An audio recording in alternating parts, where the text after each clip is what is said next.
More often than not, we try to run away from the polity. But man by nature is a political being, and the politics of the day influences all our affairs. And this is why we cannot turn our eyes away from the subject matter of the day, which is the state of emergency which has been called for and the dire consequences of the rift in Rivers State. We're also trying to channel the roadmap to peace. With that, I bid you welcome to the being where curiosity meets conversations, taking us a step further into the future we desire. I'm Sunes Nathaniel, and before we proceed, we'll be spotlighting a recent move by the federal government to advance human spaceflight in Nigeria, as well as the launch of the all-knowing Niger. We'll be returning shortly. Stay tuned. This is part of efforts of the federal government to advance its human spaceflight capabilities. The National Space Research and Development Agency, NASDR, is partnering with the United States-based Space Exploration and Research Agency to open the doors to human spaceflight missions involving Nigerians. We have signed MOU today with the SIRA, that is Space Exploration Research Agency from America. They are covering us 100% financially. So Nigeria is not spending a dime, So you can see we are blessed. Because at this time we are looking for money. Some people are coming, Sarah are coming to say, let us take the vehicles. Some major highlights of the agreement include development of critical technologies and infrastructure required for human missions beyond Earth, as well as sending a Nigerian into space. This collaboration is not coming cash in hand. The support we receive from the European Commission is 2.7 million euros towards the artificial intelligence, robotics, and big data for our agricultural value chain aspect. But this human space flight is coming as one of those aspects of our deep space exploration.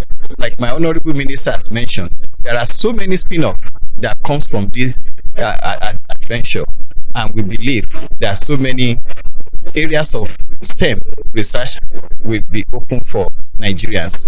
A major component in this agreement is the democratization of space, and as such, Nigerians will have a say in choosing the civilian who will eventually become the first Nigerian to enter space. An advanced AI language model known as the Nigeria Info Generative Pre-trained Transformer (NIGPT) has been launched in Lagos, a move hinged on the ambition to usher in the dawn of artificial intelligence in Nigeria. Going to traverse and transform the economic topography of Nigeria, which means this innovative AI solution seeks to relegate all the large language models to the background with regards to real-time indigenized solutions to the information quests of Nigeria's learned populace, a sentiment echoed by Mr. Arnold Aguredam, the founder and chief executive officer of Grey.ai. This new model, which is still in the works, excels in generating direct and instantaneous answers by leveraging reputable online sources as an added layer to our dual dataset approach.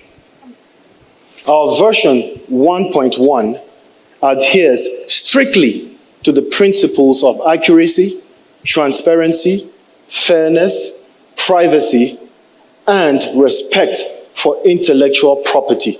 The promise is that with this design, various sectors including education, healthcare, and businesses will be enhanced by providing intelligent solutions tailored to Nigerian needs, and the Minister of State for Youth Development, Ayodele Olawande, is optimistic that this technology will empower youths, drive innovation, and position Nigeria as a leader within the AI space on the African continent.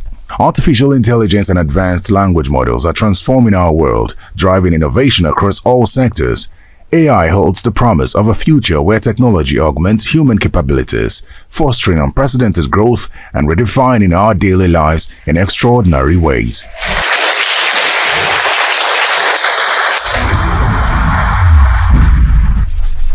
All right, welcome back. Today we're going to be looking at a very important discussion, and I have with me right now in the studio Dr. Alaye Theophilus, who's the president of the Ijaw Youth Council. He joins us here in our Abuja studio. Sir, you're welcome. Thank you very much. All right, let's get straight into it. the polity in Rivers State is really making everyone leave every other discussion and focus on Rivers State. Where are we at this moment? Thank you very much. You know, the Rivers State political situation is one that is really becoming worrisome as the days goes. You know, this is an issue that constitutionally ought to have been settled. But based on interest and all the rest, we are still having the issue escalating as the days are going. And as the youth president of the mother youth organization of the Niger Delta, which is the Asia Youth Council, IYC Worldwide, we are very, very worried.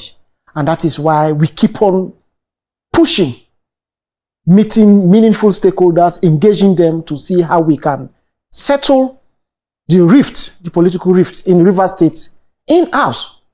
Because when crisis engulf in a state like Rivers State that is very, very important, significant and sensitive to the entire peace and the security structure of the Niger Delta, we can't fold our hands to watch.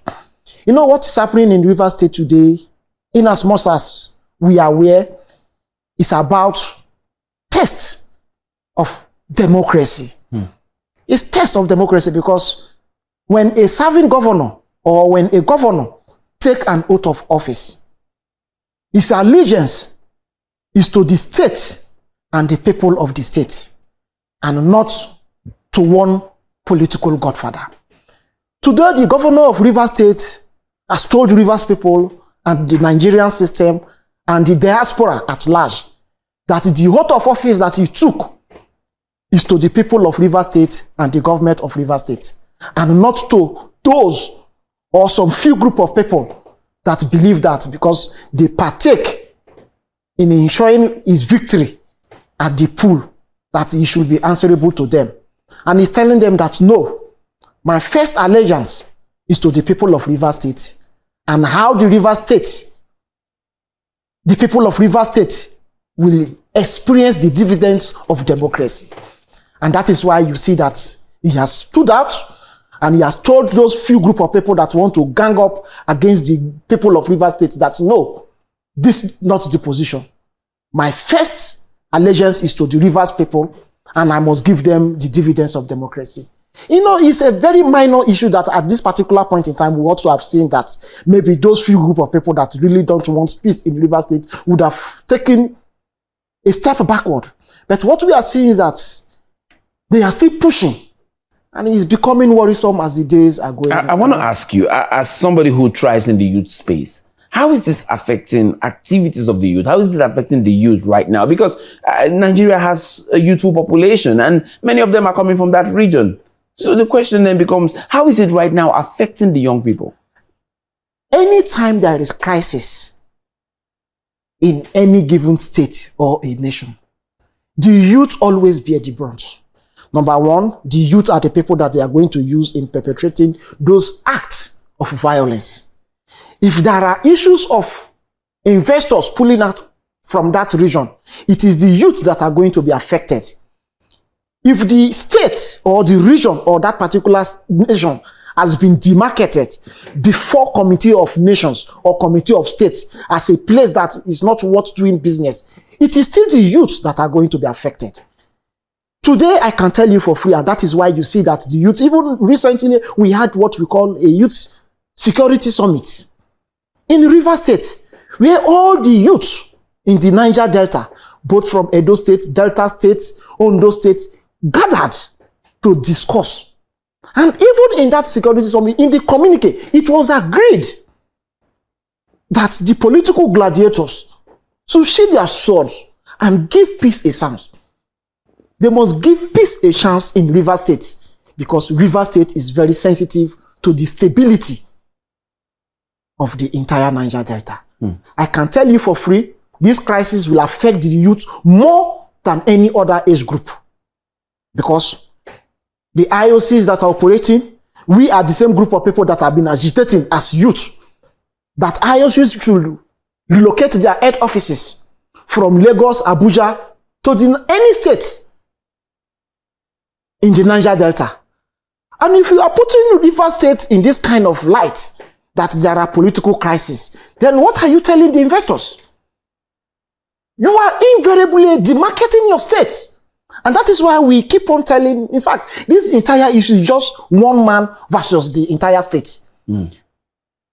This is not issue that is, it's an open secret.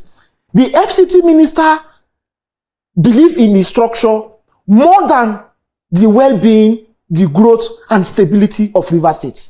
And that is what is happening. I keep on asking, having been is the governor of the day, will he be happy that River State is put into political crisis? Political instability sends its own signal to the business community. It sends its own signal to investors. So, a sensitive state like River State, we don't need anything called political instability. Okay, so again, beyond naming names and laying blames, I wanted to ask: is this a winner-loser situation? Are we looking at a winner-loser situation, or are we looking at the polity as regards the people? That is what we are saying. Even the past governor, Dr. Goodluck Ebele Jonathan, in one of his the past president, the past president, in one of his visits to River State, that in crisis resolution mechanism, that it must be a win-win scenario. It is give and take. You must shift ground and accommodate your enemy. That is the only way we can have lasting solution and peace to any issue that has engulfed. Now, what are we saying? The FCT minister, who happens to be the predecessor to Governor Sim Fobra, said that he wants to maintain his structure just for political reasons. That in the 2027 election, we don't know if he wants to contest for president or you want to use the structure to work for our president, Senator Bola Ahmed Tinubu. We don't know for now. The same governor also, in the past election, supported the president Bola Ahmed Tinubu in his presidential bid. So if your entire interest is about Mr. President returning, I don't think that is issue.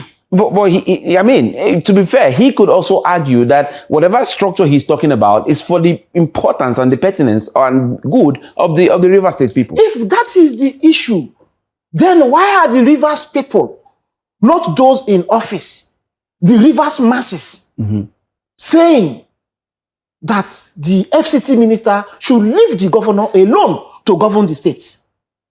If not for the support given to the governor by the electorate, by now, the 25 kangaroo assembly members would have succeeded in impeaching the governor.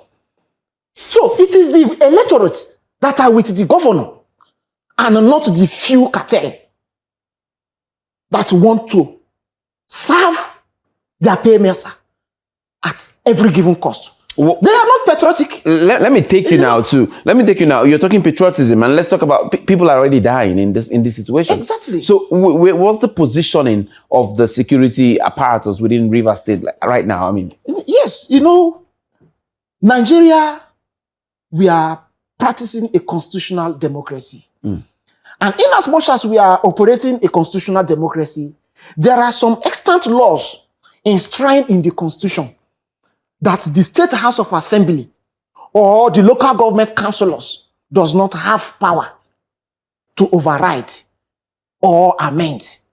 Those are like issues of tenure of a serving state governor, issues of tenure of local government chairman cannot be amended or altered by State House of Assembly in the name of act or whatsoever. Those are laws that are enshrined in the Nigerian Constitution 1999 as amended.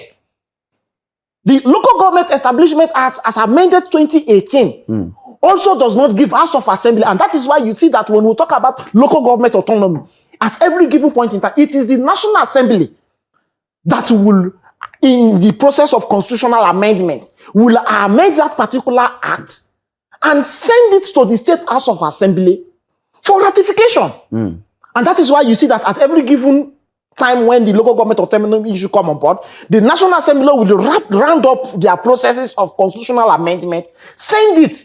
If 2/3 of the states vote in favor of that amended local government autonomy, it becomes a law after Mr. President have ascended to it. And that is why you see that the State House of Assembly does not have that autonomy. Now, in the River State, just because they want to cause political turbulence, some few group of people that are anti the progress of River State and the Rivers people went ahead to say that they are amending the tenure, the statutory 3 years tenure of a local government chairman. Okay, we're going to be taking a break. We can see that's a very heated one. And one of the things we're going to be looking at when we come back to Dr. Theophilus will be what will be the way forward to end the crisis in River State. We'll be right back. Stay with us 1 minute.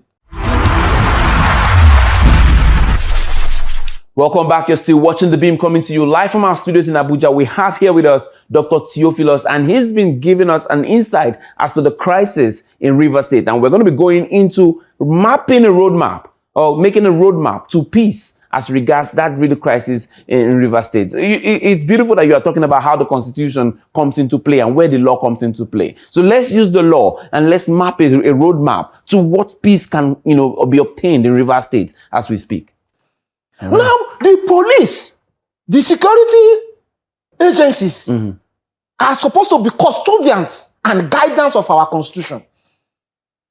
Where there are issues of constitutional disparity, it is expected of them to always refer back to the Nigerian Constitution. But what we are seeing in River State, like after the tenure of the outgone local government chairman, the governor sent in names to the assembly for caretaker, and they have been approved and subsequently sworn in. And today, those other people that their tenure have elapsed said that they will not vacate the local government secretariat for these new persons. And instead of the police to work with the state governor to give security support and everything to the caretaker governor, local government chairman that the governor has sworn in, have gone to barricade all the local government secretariats. Right. Saying no, saying that until a competent law, a competent court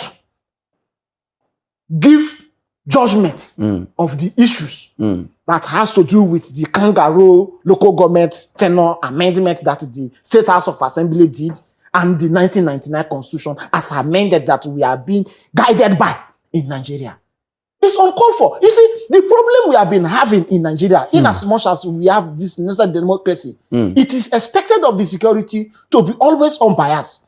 Taking directives from the power from above by security agencies has not been helpful. Well, to our democracy. In all fairness, the security apparatus might say to you that they are trying to make sure that anything that comes up and the next move will be something that is binding legally. So that's what we're going to start our next discussion. No, that is what I'm saying. Anything that is binding legally is the 1999 Constitution. And anything outside that is an aberration. Well, a court can also add so to make sure that no, let me ask you now. Is it not telling me that the River State House of Assembly has the power to decide the tenure of a commissioner of police that is supposed to River State? No. So if that is not possible, because it is constitutional and duty bound by the IG of police to post and repost, it is also duty bound by the Constitution of Federal Republic of Nigeria that the tenure of local government chairman is 3 years. And that is sacrosanct. The tenure of the local government chairman has elapsed. Caretaker has been inaugurated. That stands. The second issue that is of contest today is the legitimacy or the legality of the 25 assembly members that decamped from PDP to APC. That is the only issue that is before a court. And anything outside that has nothing to do with what is happening today. So, number one, the question we are asking is, the assembly members, you are representing not just yourself, but your constituents. The position you are taking, is it to the benefit of your constituents? If no, can't you seek redress? Because in as much as you are the people's servants, your number one priority should be directed towards the interests of your people and not just about yourself. Today, the governor of Rivers State has told the world that is a symbol of democracy. He has told the world that he is a defendant of democracy. And the Rivers people have told the world they are going to defend our national democracy by any means necessary. What we want is that Mr. President, being the political leader of our nation, should intervene, call his appointee, the Minister of FCT, to order. Because as a Nigerian, I wouldn't want Rivers State engulfed into serious crisis that will affect the peace that we are enjoying in the entire Niger Delta. Yes, it is going to affect even the tenure of Mr. President as President of Federal Republic of Nigeria. So, he should call his minister to order, give the governor the chance that was given to him when he was governor in Rivers State to pilot the affairs so that the people of Rivers State can have the dividends of democracy. So that the people of Rivers State can benefit the reason why they voted him, Governor Sim Fobra, into power. Distracting him is anti-democracy, is anti-development to the people of Rivers State. The governor, in several forums, has told the world that peace is golden. And if there is any need to give peace a chance, that he is willing. Are those people, those few group of people that are against him, ready for peace? Ready for dialogue? The question, their answer has always been no. Because what they want is how they can satisfy the egos of their paymaster. And that is anti-people. As the president of the largest youth organization of the Niger Delta, we have reached out to various youth presidents, youth blocs, youth organizations. And we have always preached peace to them. Told the path of peace. That is the only way we as youth, we can benefit. Today, let me tell you something. The reason why, as an individual, I don't take side when there is political crisis between two brothers.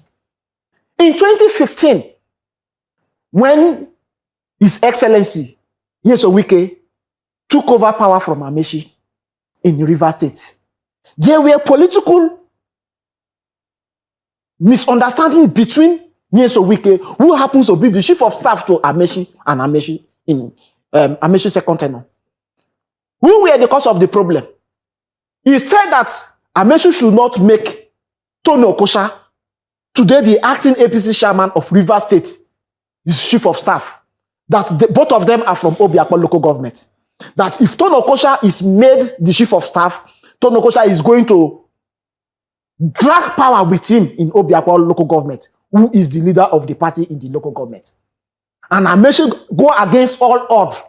And Nyesom Wike will tell you categorically that was the basic reason why he pulled out from the Amaechi structure. But today, Tony Okosha is the best friend to Amaechi. Let me come again. Chidi Lloyd, the immediate outgone local government chairman of a more local government, was the person that used maize to hit, almost kill somebody in the Rivers State House of Assembly in defending Amaechi against Wike. Today, Chidi Lloyd is the best friend to Wike. So how then can me as a youth now go and stand to support one politician against the other? I can never do that. But as a youth leader that has the interest of my people, we will stand in the path of truth and justice. How the people of the region, people of the River State, and how the youth can benefit. Because when there is political stability, the youth are going to enjoy.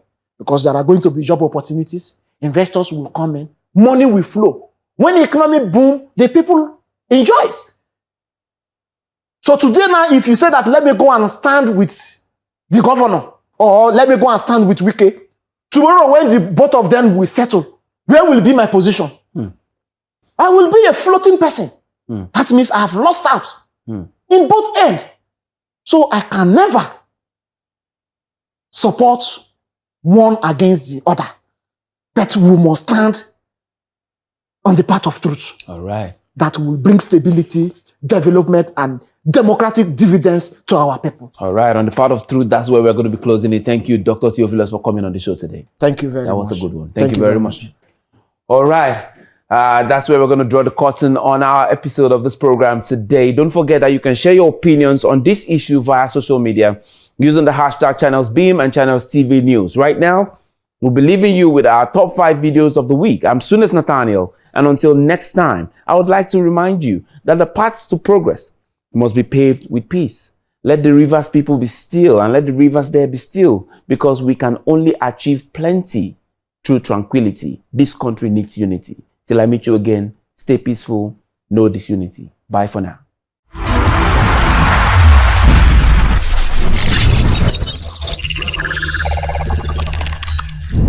This week's countdown begins with a war of words between Chairman of the Local Government Caretaker Committee in Rivers State, Mr. Darlington Orji, and the Caretaker Committee Chairman of the APC in the state, Tony Okocha, even as a crisis in the state lingers.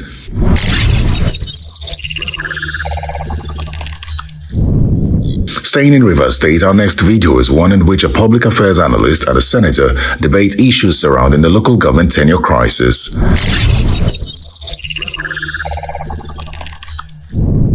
Our third placed video in the countdown is a clip in which former militant leader Asari Dokubo voiced his support for youths pushing to see local government chairman vacate office.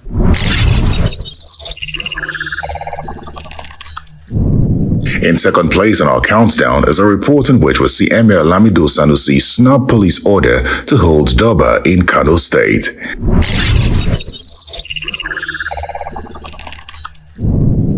And our most viewed video this week is a report of how President Bola Tinubu joined Muslim faithful in Lagos to mark the Eid al-Kabir.